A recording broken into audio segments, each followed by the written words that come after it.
Hey everybody, Alex from SeemsGoodMagic.com here, and we're back doing Shadows Over Innistrad drafting. This is Swiss.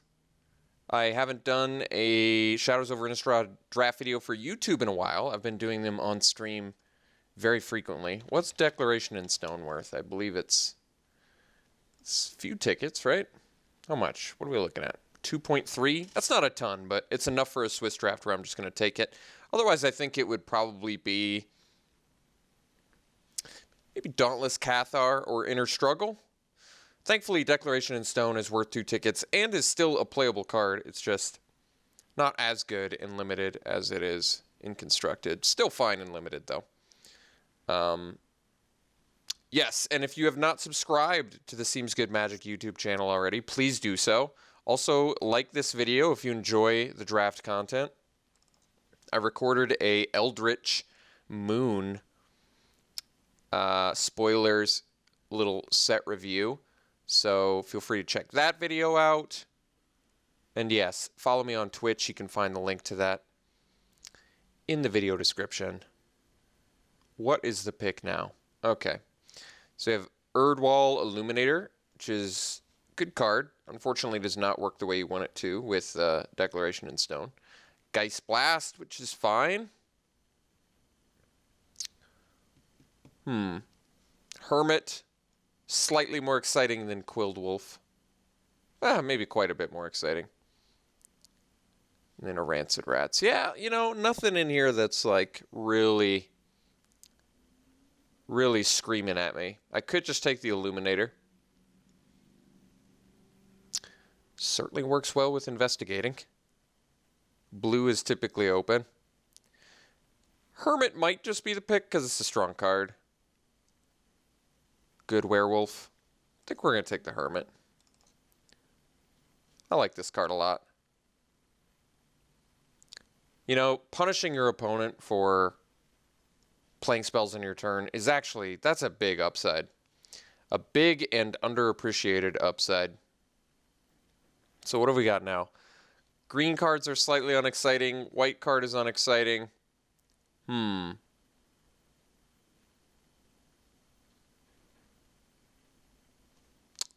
Nothing too great here in general.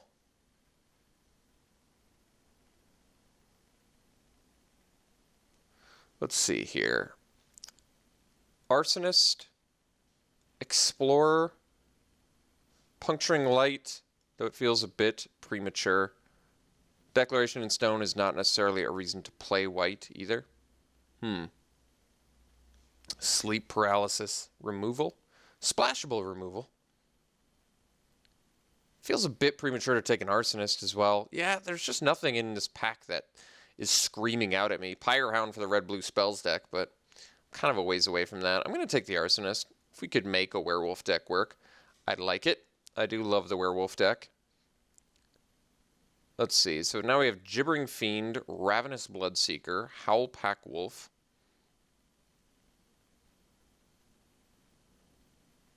Loam Dryad, Emissary, Cathar's Companion. So I can take the Howlpack Wolf. I would say it's a worse card than Bloodseeker or Gibbering Fiend, though. It's just a thematically good card with the werewolves that we have. But I probably would just prefer a Bloodseeker, right? Get a Madness Enabler. It's good for more archetypes. I think we'll just take the Bloodseeker.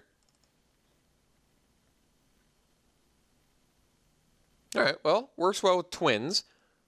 Could still possibly go Vampires. Arsonist is still fine in that deck. Yeah, I'll take Twins. Twins is actually the best card remaining in this pack, I would say. By quite a bit. Maybe close with Aim High, but that's a decent sign. Okay, here's a Pyrehound. Could still make the spells deck work. Like I said, blue is typically open. There's really nothing else in this pack I care about. Maybe a Warped Landscape to splash a Declaration in Stone, which is doable, but not super exciting. And actually, Bloodseeker is good in the spells deck, too, because you have cards like Just the Wind that you can pay a cheaper price for, and it's just a 2-mana 1/3 blocker that turns into a reasonable attacker later.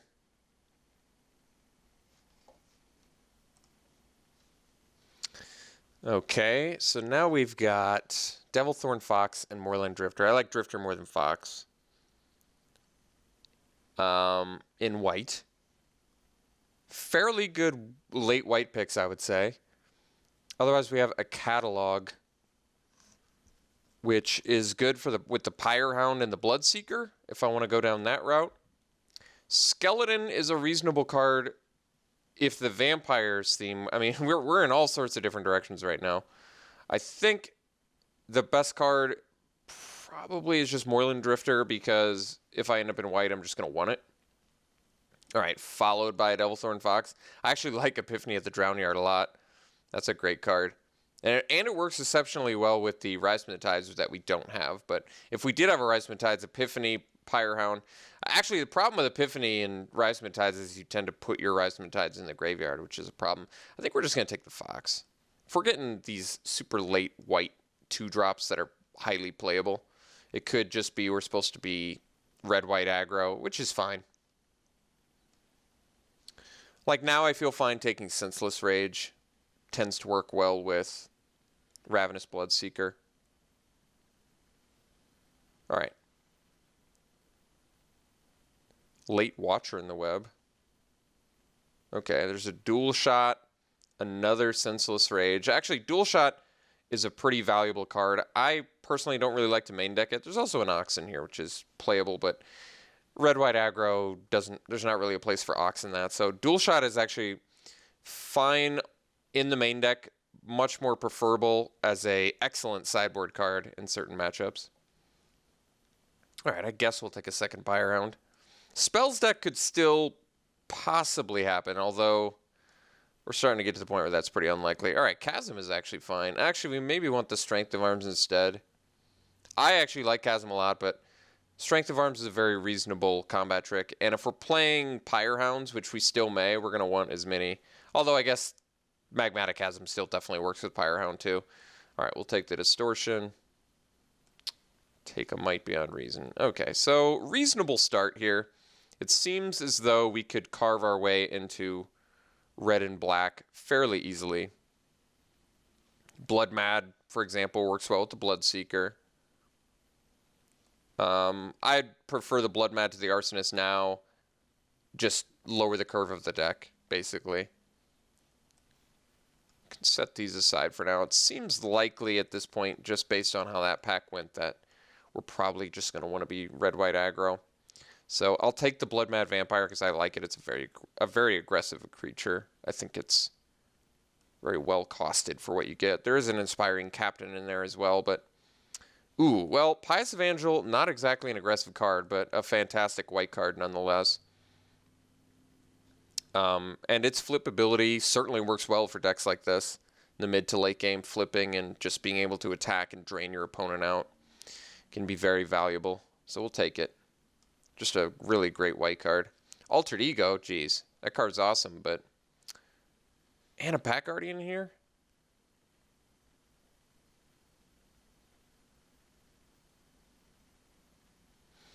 Vessel's not exactly what this deck wants. It's not an aggressive card. Imbrai Wolf sort of is. It's just not a very premium card. Let me maybe leave this in for now. I don't care if I miss out on an Imbrai Wolf too much, especially I think we can wheel it. I'll probably take the Pack Guardian. Seems like if I'm going to hate any card, it's probably that. And maybe red-green, or it's probably too late to branch into another color at this point, but Altered Ego is just not going to happen, so let's take the Pack Guardian. All right, I mean, there's some great green cards here.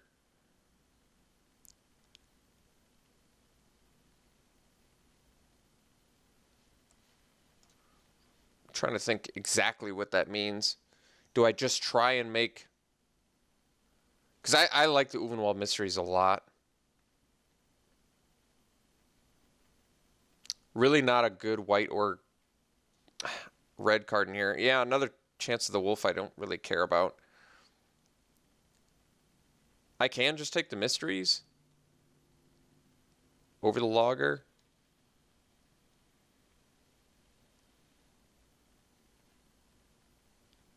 Or I could just take the logger.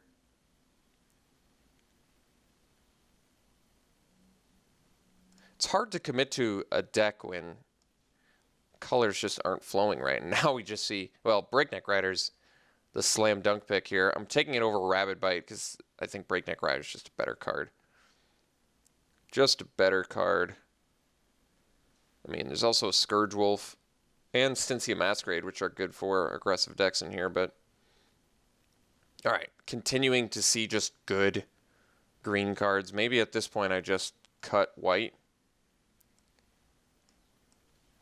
I mean, the only really positive thing going on for us right now is that red is open, which is a good thing to happen. But we've got some work to do now to bring this deck back where we need it. All right, Byway Courier, sure, we'll take it. There's a Tenacity in here too, but Byway Courier is a very premium 3-drop green creature.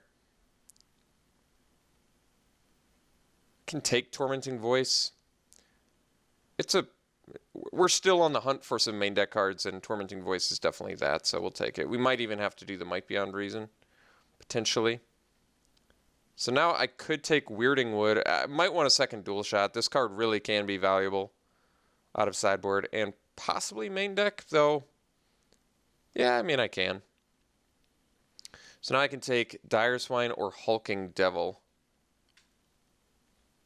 Not super likely to get Delirium, so maybe just the Devil.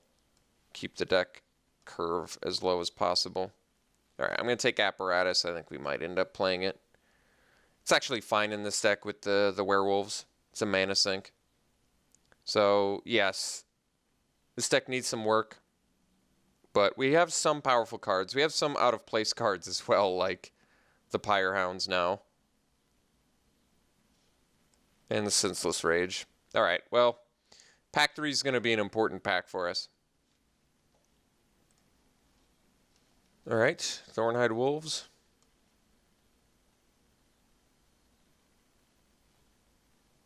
Probably don't need a second Tormenting Voice. We'll take a Root out for sideboard.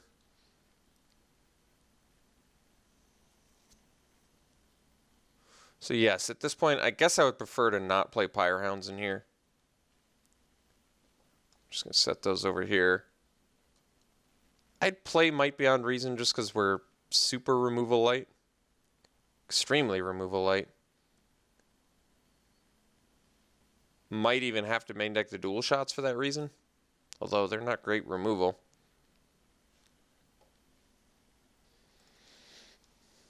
Alright. Guess we'll take a Resolve and a land. Okay. So, ooh, well, Devil's Playground's a good start. That's a big-time finisher. Have Cult of the Waxing Moon, but we really only have 3 flip cards. I'd rather just take the Playground. It's a powerful 6-drop. Yeah. All right. Ooh, Resurgence. Well, what's the wolf count, I guess? It's still low, isn't it? 1, 2, 3, 4, 5, 6? Actually, we have 6 already? That's probably enough to make this work. We can hope to find some more out of this pack, and honestly, we're just giving up a whole lot of nothing for it, so seems like the right pick. So, just for the Howl Pack Resurgence, I should probably take the Killer here, even though Courier is a vastly superior creature.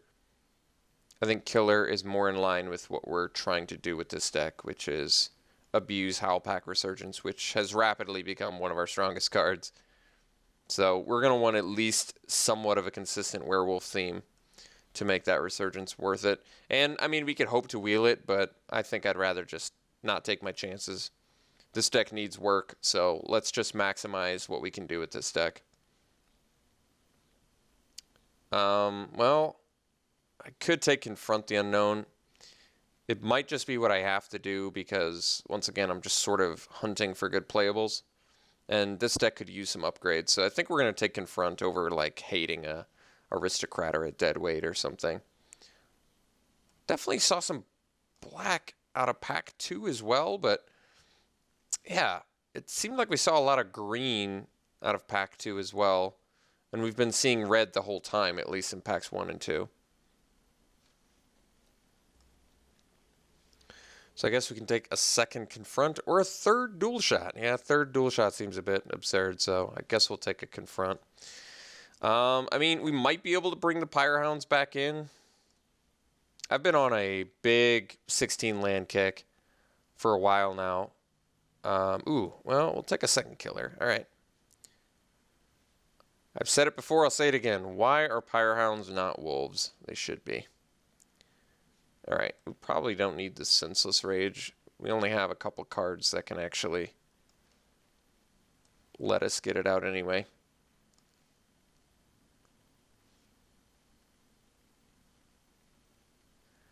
We have 7 cards that interact with Pyre Hound right now. It's not terrible. I'd prefer to upgrade them, but if I can't, that's all right.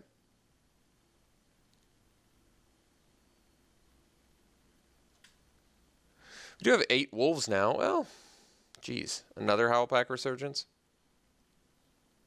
It's a really powerful card. I think I'm actually going to take it. Like, I could take another wolf here, but I'm just going to hope that I see at least one Ember Wolf or one more wolf. Because then we're up to 9 wolves. And 9 wolves with double Howlpack Resurgence I'm completely okay with. So Neonate, but we don't have a lot of value for it. It is an aggressive card, though. Do I have a need for Delirium? I thought I had something, right? Might be on Reason. It's really not huge incentive. Maybe let's get the curve down if I'm playing and dump these Pyre Hounds. I didn't want to play them anyway. Neonate's a fine card. Alright, Cult of the Waxing Moon. It looks like it can definitely make this deck now. We start to cut the dual shots. I guess we only have 5 cards that actually work with it, but I guess technically the Howlpack Resurgence can work with it as well. And we really have like 15 creatures if you include Devil's Playground. Second Tormenting Voice. I'm not going to hate any of this, I guess, so okay. I probably will actually play Loam Dryad in here. Especially with the 16 land decks, I've come to kind of appreciate the card. Guess none of these cards matter.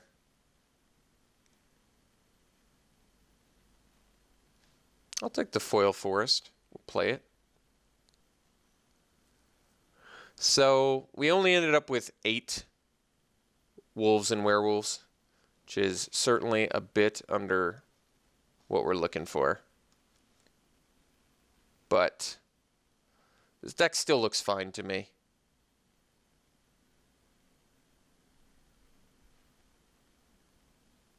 Or did I only end up with 7? 1, 2, 3, 4, 5, 6, 7, 8. No, we have 8. We have 8. Eight's enough. It's a little bit under what we're looking for, but it's enough. I don't think this deck is great. I think it's fine. I think we'll make it work. We're extremely removal light. In fact, we're combat trick only. I guess excluding the explosive apparatus. Not a lot of tools we can use. I could splash a Declaration in Stone off of Loam Dryad and a single Plains. I'm not completely opposed to that. I can sort of dump the Tormenting Voice plan since it's not that great in this deck anyway. Basically feeds a Might Beyond Reason. Maybe finds a third land if we're mana light. But I might just splash the Declaration in Stone. And then with Loam Dryad and 1 Plains, we should be fine to run Declaration. And that way we do have a hard removal spell for anything, which could be valuable in a deck like this that just is really lacking it.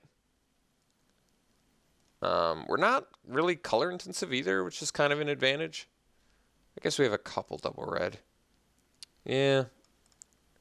Maybe we're a little bit more than I thought, but still.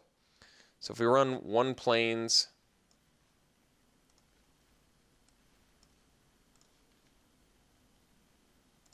this would be 8 green, 7 red.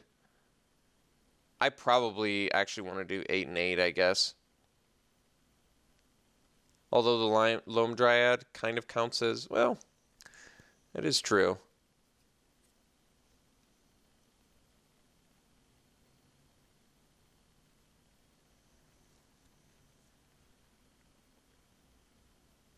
I think this deck actually needs the Declaration. The chance at casting it to deal with anything. So yes, I think this deck is gonna need some help.